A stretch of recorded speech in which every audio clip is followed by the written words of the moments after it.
Israel is a racist apartheid regime that needs to be dismantled. Separating the West Bank from the rest of the country is based either, again, somebody's either ignorant or they're lying. There is no separation. There's no difference between the two different parts of Palestine. It's all occupied. It's been occupied. There's no Israel and then an occupied Palestine. It's all occupied Palestine. There's no settlements that are okay and settlements that are illegal. Every Israeli settlement was built, every Israeli city, every Israeli town, every Israeli village, every Israeli farm was built on stolen land. With few exceptions. Very, very few exceptions. Israelis are all settlers. I am a child and I was a settler. Israelis are settlers. They're living on stolen land, stolen property, stolen country. From the very beginning, that was the very intent of the creation of the state of Israel, was to steal Palestine from its people and give it to settlers. That's it. That's it. Who will govern?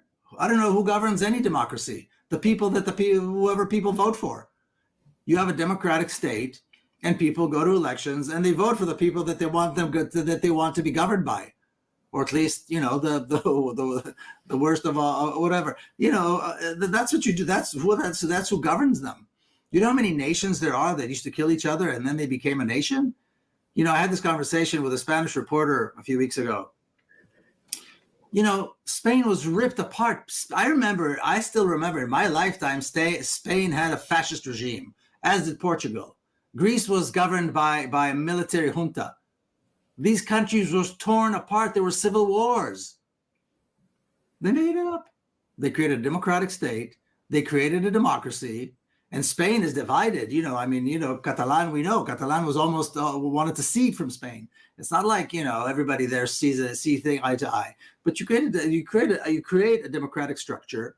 You eliminate the racist elements.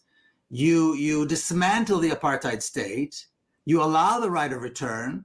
You put in mechanisms that allow the Palestinian refugees, to return to their home and their land. And if anybody doesn't want to live with Arabs, they shouldn't be living in an Arab country.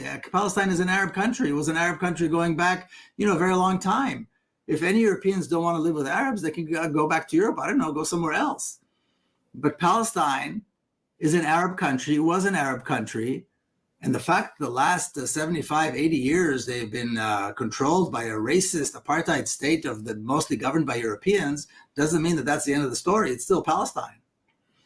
And so you dismantle the apartheid state, you create the democratic institutions, and then people vote. You allow, Israel has 10,000 political prisoners.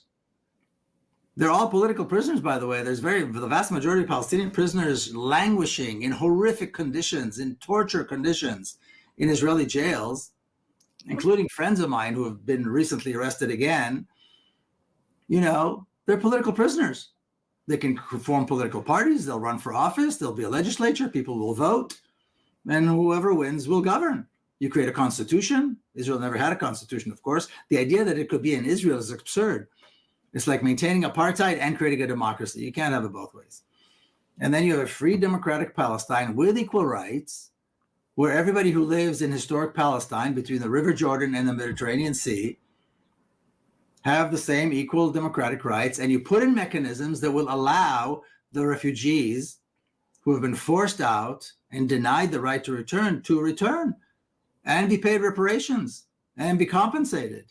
And you rehabilitate Gaza. $4 billion a year coming from America can go to that instead of buying weapons.